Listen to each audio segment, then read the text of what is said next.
How you doing? Welcome back. So today we're going to practice two things. The two things you've learned.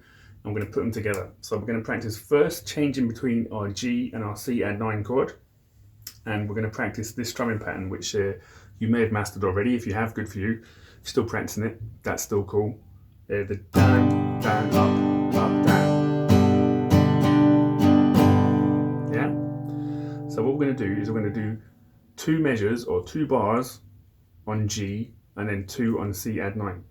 Let me demonstrate it first and then I'll explain how you can practice it to get there a bit smoother. So, start with our G chord, and we're going to do first measure, down, down, up, second, and then C add 9, and back again.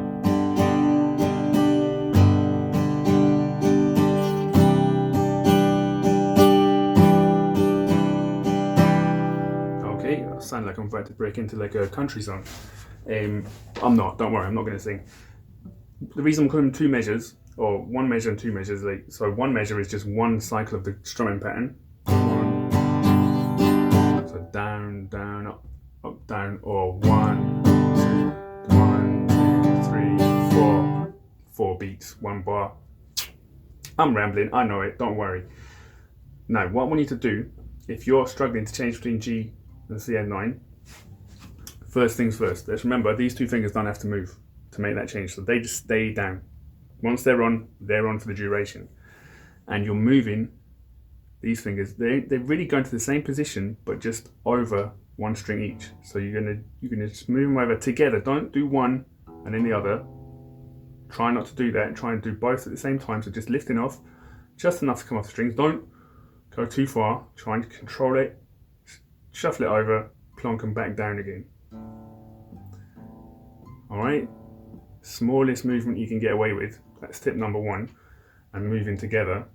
And second, so let's work on the timing. So let's do one measure of the strumming pattern and then leave ourselves 4 beats to get to that next chord.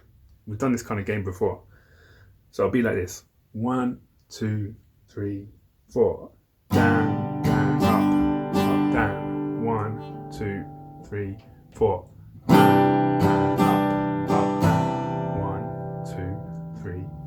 And so on. So what you're doing is you're playing that first bar really nicely, and then you're giving yourself 4 beats to get to the next chord. Okay, but no more than 4 beats and no less. It's important not to do less either. So you're using that time. You're not doing this. Some people might be thinking, "Oh, cool, I've done that, and now I've got 4 whole beats. What should I do with myself?" You should be thinking about moving your fingers. You should be using that time to get your fingers ready, so when the next starts, you are there and you're ready. Okay? So let's do a few of them together. We'll go a little bit slower. 1, 2, 3, 4. 1, 2, 3. Are you ready? 1, 2, 3, 4. 1, 2, 3, 4, and okay. Now you might notice that I was moving one finger at a time and just sort of trying to remember what it was like when you're learning chords. If you can, move them both together. If you need to move one at a time, that's fine. But the important thing we're working on here is your overall sense of timing. So you're only giving yourself those 4 beats, and then you are playing nice at the beginning of the bar. Okay, it's going to sound more musical than doing something like this.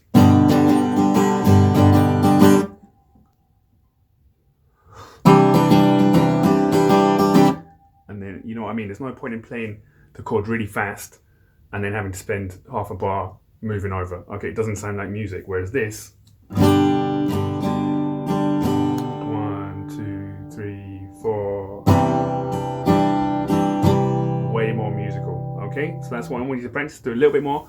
Now, so before we do it, if you're starting to feel more comfortable, try and play the full 2 bars through. Okay, try and play 2 full measures of the strumming pattern and then move, and just see if you can do it super quick without having to give yourself that pause. If you want to.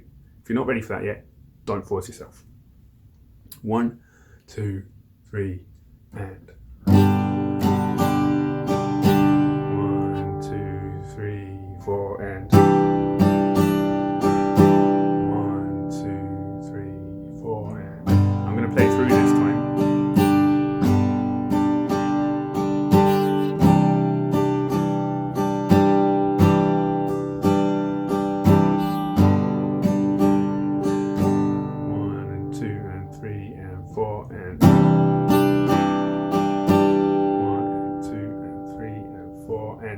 So on. So that's a good way of practicing those 2 chords. All right, and you're halfway to a song. Like I said, you know, that just sounds starting for a country singer to come in and write a song over that.